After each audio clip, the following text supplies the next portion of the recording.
Starting your lock or natural hair journey is oh so rewarding, but can be extremely stressful when you start to consider what products to use. If that's you, then look no further. Locklicious is a Black-owned company that has created an all-natural product line for locked and loose natural crowns. The Locklicious team works hard to ensure that their products are free of parabens, phthalates, sulfates, PEG, synthetics, and other toxic chemicals you find in other products. Best of all, the products are lightweight and will not leave residue or cause buildup. Go to locklicious.com to start treating your crown like royalty.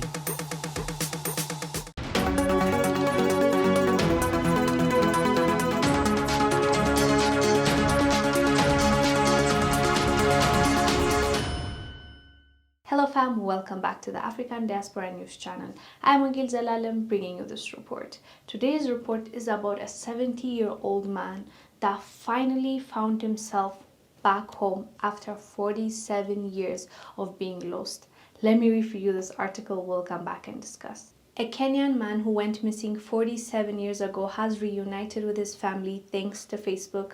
James Mwaura disappeared from home in Molo, Nakuru County in 1974 after his parents sent him to the shop to buy some rice for the family. Mwaura, who was 23 years old at the time, reportedly lost his way and found himself in Nairobi with no money and nobody to host him as his brothers who lived in the city had relocated. Left with no choice, the man hitched a ride to Narumoru, Nyeri County, where he started a new life and even married a woman he met there. Mwaura lived away from his family for 47 years until recently when he stumbled upon a seemingly familiar face while scrolling through Facebook. He sent the Facebook user a message in his inbox and the person turned out to be one of his nephews. After a chat, the two agreed to meet up on Wednesday before the family reunion happened on Thursday. Mwaura, who arrived home in a blue suit, is now happily married and blessed with 3 children and 4 grandchildren. When I first heard this story, I thought it was a joke. I'll be honest with you, because this man was a 23-year-old man when he went missing. He was sent to buy rice by his parents and he ended up walking or going to Nairobi and where he was from, there's a distance between those two cities. So for him to not be able to go back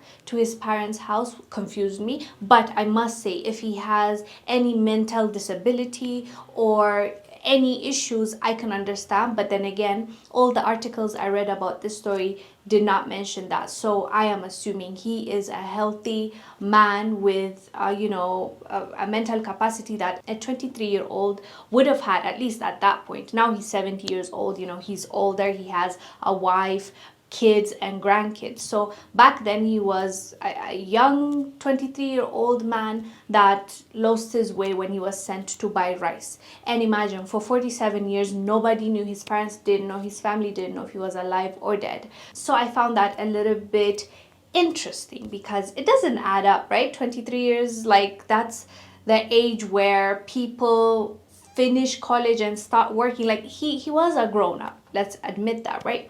But the thing is, the fact that he went to Nairobi, at least he knows where his neighborhood, or at the very least he knows which county he lives in or which city he lives in. There was no need for him to go to Nairobi. On top of that, from Nairobi he didn't go to where he came from. He went to another county called Nyeri, that's how they say it. So for him to go there also makes me believe he did not want to go to his parents' house. He was not found because he did not want people to find him, I think. My assumption, it could be 2 things. I think the first one is he went to Nairobi on purpose because in that article it said that he had siblings, so he was looking for them because maybe, you see, it's like Nairobi is the capital city of Kenya. People, leave their rural areas to go make it in that city, right? So he thought, if I go to my siblings, I'll get more opportunities, or like I'll go to school, whatever his way of thinking was. He thought he would go find his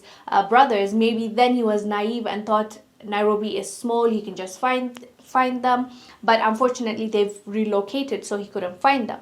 My suspicion is that when he couldn't find them, he's like, I'm not going back home to my parents, being sent to buy rice and sugar and stuff. I'm done. Like, I want my own thing. I want to do my own thing. And he left for another city. One assumption. The second thing is he wanted to live on his own, and he didn't want to live with his parents, and he just decided to go. Or there was a problem at home, he was not agreeing with his parents, or whatever he was doing, he was not satisfied, or he did not like them enough for him to leave them and never talk to them and never let them know that he is alive. Just imagine, as a parent, you sent him somewhere, your kid, although he's 23, and I don't even know why he was still with his parents, but at 23, and you never hear back from him. And this was 47 years ago. That there was no internet, and I can only imagine how much this affected the family. But now they've accepted his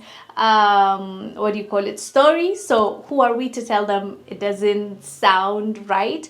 But as long as they're happy, they have reunited. That's the main point. We're happy for him and his family. But you, fam, tell us down below what your thoughts are. Do you think he really got lost at the age of 23, or you think he just decided to leave home and that's what he did? I am Wongel Zelalem bringing you this report. I will see you on the next one. Bye.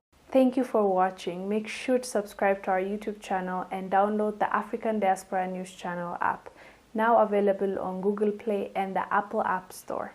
Is it hard to access affordable, healthy food? Then listen carefully. Daryl Addison, an African-American inventor, has patented a process for growing food on demand. He called it Torpedo Pot. Torpedo Pot is a fully automated flower pot that gives you control over your plant's environment. All you do is add soil, seeds, and plants to the flower pot and watch it grow. Yes, Torpedo Pot grows the rest. Visit www.torpedopot.com.